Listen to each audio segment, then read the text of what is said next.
26 मई 2014 को प्रधानमंत्री पद की शपथ लेने के बाद नरेंद्र मोदी ने नारा दिया था, मिनिमम गवर्नमेंट मैक्सिमम गवर्नेंस, यानी न्यूनतम सरकार और अधिकतम शासन।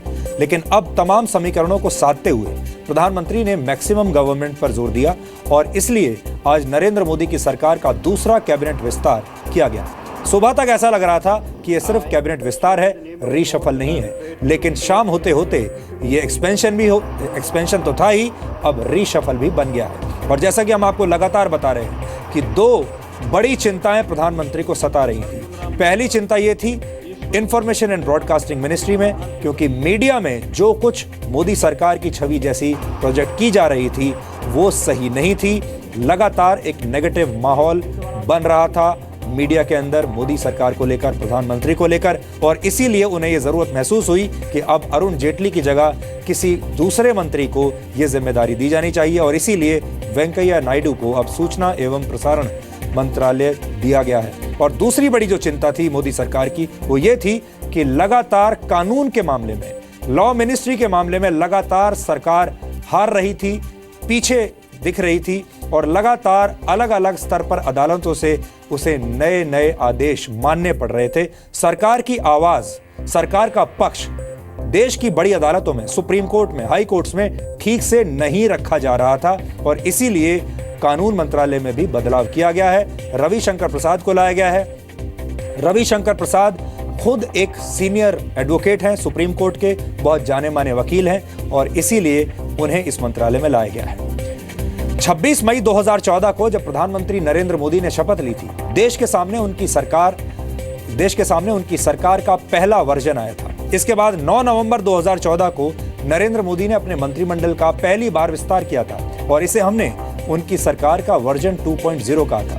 लेकिन किसी कंप्यूटर सॉफ्टवेयर की ही तरह नरेंद्र मोदी भी अपनी सरकार को अपडेट करते रहे हैं और इसीलिए आज कैबिनेट विस्तार जो हुआ है उसे हम नरेंद्र मोदी सरकार का लेटेस्ट अपडेट कह रहे हैं। उनके सॉफ्टवेयर का ये लेटेस्ट अपडेट है।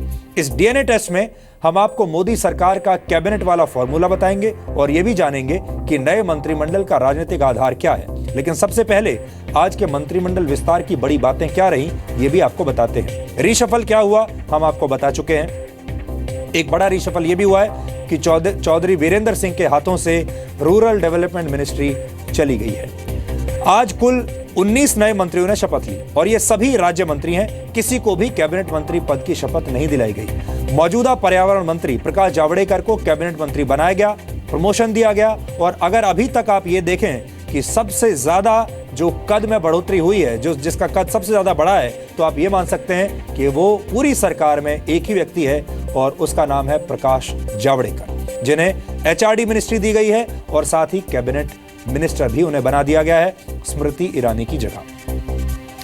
इसके अलावा 5 मंत्रियों को मंत्रिमंडल से बाहर भी कर दिया गया है और ये 5 मंत्री हैं मानव संसाधन विकास राज्य मंत्री रामशंकर कठेरिया, पंचायती राज राज्य मंत्री निहाल चंद चौहान, जल संसाधन राज्य मंत्री सामरलाल जाट, जनजातीय मामलों के राज्य मंत्री मनसुख वासवा और कृषि राज्य मंत्री मोहन कुंदरिया को मंत्रिमंडल से हटा दिया गया है। इस नए मंत्रिमंडल विस्तार में तमाम समीकरणों के साथ ही परफॉर्मेंस का भी खास ध्यान रखा गया है और उन लोगों को ही मंत्री बनाया गया है जो परफॉर्मर और डूअर्स हैं, यानी जो कामकाजी हैं। मंत्री बनाने में इस बात का भी ख्याल रखा गया कि सरकार की योजनाओं को कौन सा सांसद जनता के बीच ले जाने में कामयाब होगा।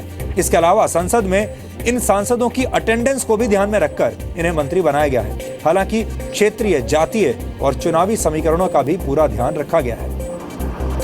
आज अनुसूचित जनजाति के 2 मंत्रियों को शपथ दिलाई गई है और इनके नाम है गुजरात के दाहोद से सांसद जसवंत सिंह भाभोर और मध्य प्रदेश के मंडला से सांसद फगन सिंह कुलस्ते।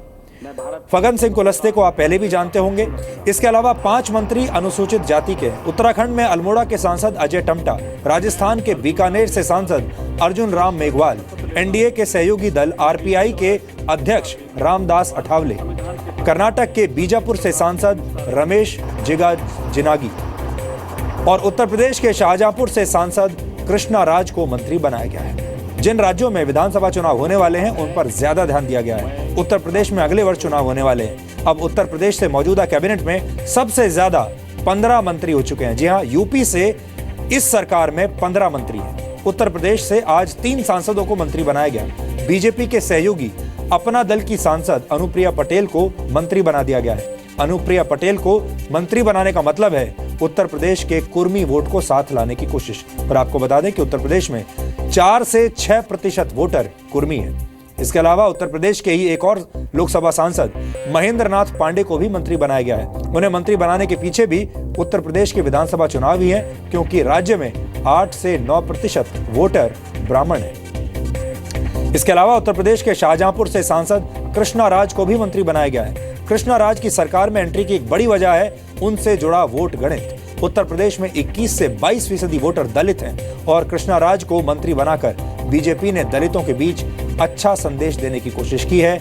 उन्हें मायावती को छोड़कर बीजेपी में आने का न्योता दिया है। आज जिन मंत्रियों ने शपथ ली है उनमें राजस्थान से सबसे ज्यादा 4 मंत्री बनाए गए। इसके अलावा उत्तर प्रदेश, मध्य प्रदेश और गुजरात से 3-3 मंत्री बनाए गए हैं। महाराष्ट्र से 2 नेता मंत्री बने हैं, जबकि उत्तराखंड, पश्चिम बंगाल, असम और कर्नाटक से 1-1 मंत्री बनाए गए हैं। इन तमाम समीकरणों को देखने के बाद यह लगता है कि चुनावों में कामयाबी का रास्ता भी केंद्रीय मंत्रिमंडल से ही होकर गुजरता है।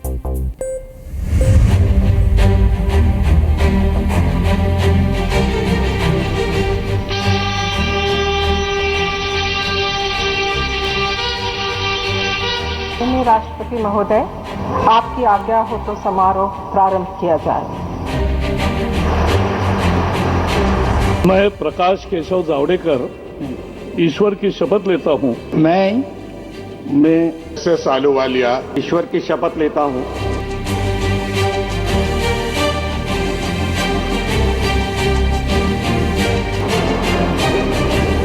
ये प्रधानमंत्री नरेंद्र मोदी की सरकार का नया अवतार है।